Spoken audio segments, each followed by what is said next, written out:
In this clip, you see Jerome Powell just basically making up that if people think that inflation is going to go down, then it will. You can't make this up. You got to watch this clip. Check it out here. For the general public, for those working families and people, why 2%? Why is getting it to 2% so important?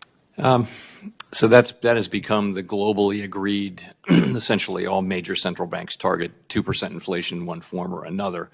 How does that help my Nevada families? How does that help people in Nevada? I'll tell you how it does. And it's I guess it's obviously not, it's not obvious how that is, but 2% inflation, to have people believe that inflation is going to go back to 2% really anchors inflation there, because the evidence is and the modern belief is that people's expectations about inflation actually have an effect on inflation. And with that, what's happening, crypto crew? Sean's coming back at you, another cryptocurrency video. We got a jam-packed video for you today, so getting straight into it. Taking a look at the Bitcoin price chart, what do we see? At the current time of this recording, Bitcoin's coming in at 29,411, a little less than 30,000. It's just been sitting here and not doing much on these same levels really since July.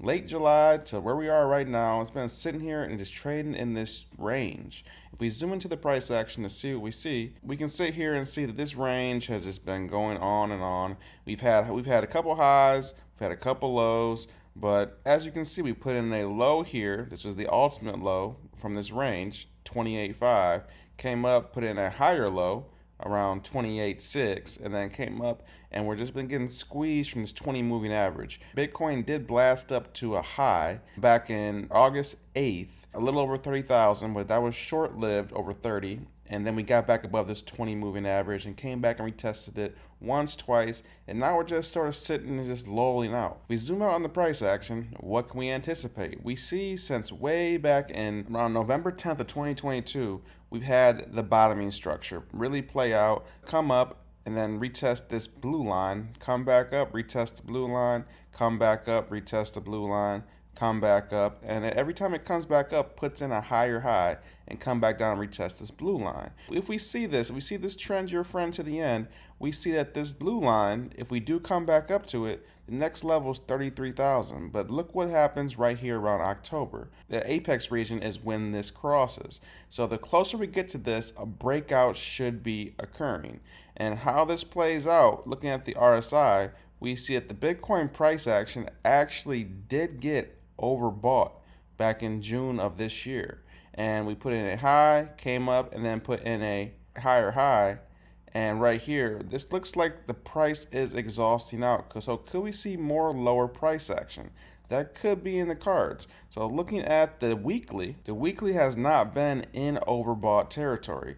If we zoom into the price action, once again, we came up, we had a double bottom, but this was sort of the bottoming out structure, came up, we kissed the 70 range, and then came up and put in a higher low, but the price put in a higher high.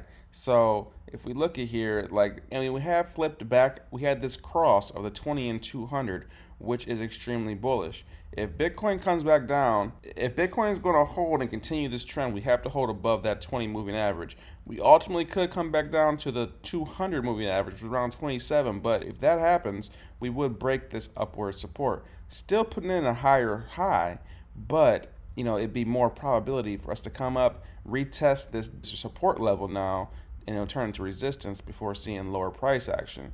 Could that play out, or is Bitcoin going to have a bounce?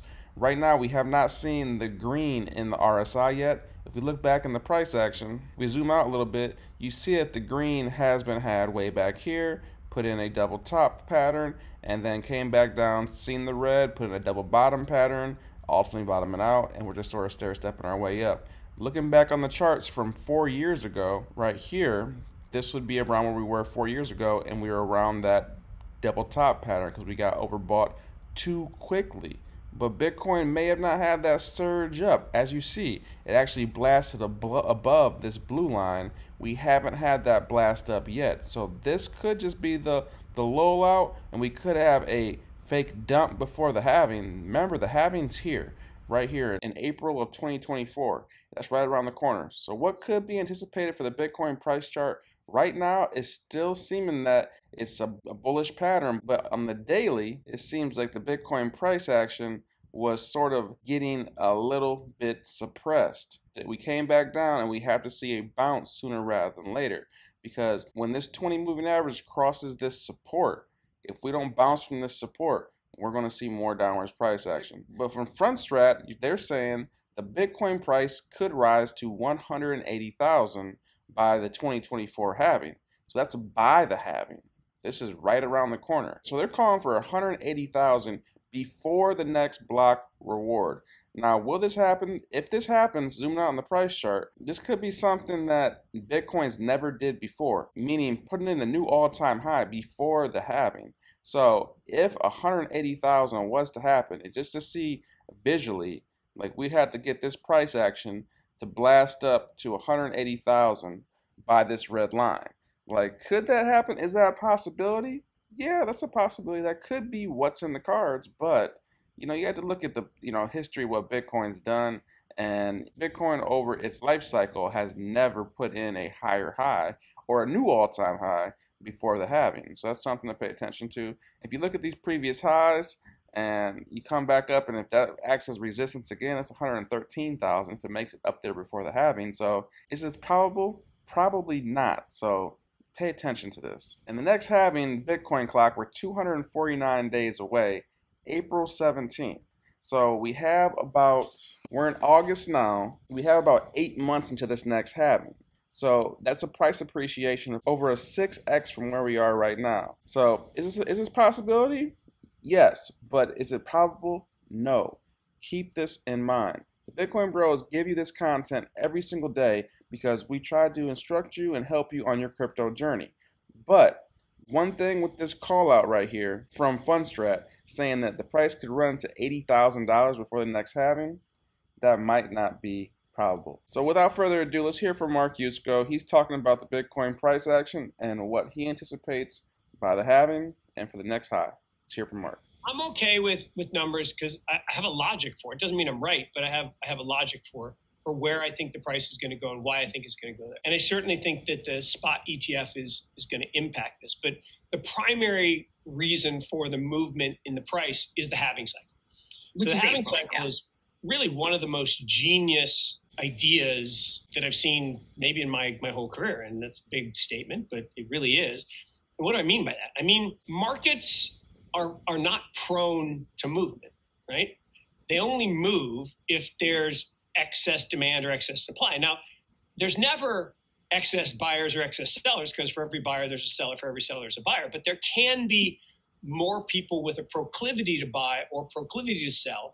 And that does have a directional impact on market. The halving, it guarantees movement. So what has happened in every halving so far, the price adjusts to make the miners whole. If the price doubles, what does that do? Well, that attracts speculation. And if speculators come in and then leverage comes in, the price will go from a linear increase to a parabolic increase. And we've seen that every single time. So I can look at what the fair value is of Bitcoin using a Metcalfe's law model. And it would have told me that in 2017, the fair value was $10,000. So when it hit $20,000, it was destined to go down. And it did, all the way to $3,000 because people got overly pessimistic. And then it rallied, and I could see that the fair value in 2020 was $30,000. But we went to $69,000. So it was going to go down. So I believe fair value today is $55K using that Metcalfe's law model. I believe that every halving 10x's the total value of the network. And that's just because of the number of people and the way Metcalfe's law works. And there's an exponential growth factor. And so we start with 1,000, then we went to 10,000, then we went to 100. So I think this halving goes to 100,000 will be the fair value. So fair value will accrete from 555K today to by the halving next April, May, $100,000 will be fair value. But we won't go to 100,000. We will get to 100,000 and then we'll have speculation. Now, how much speculation?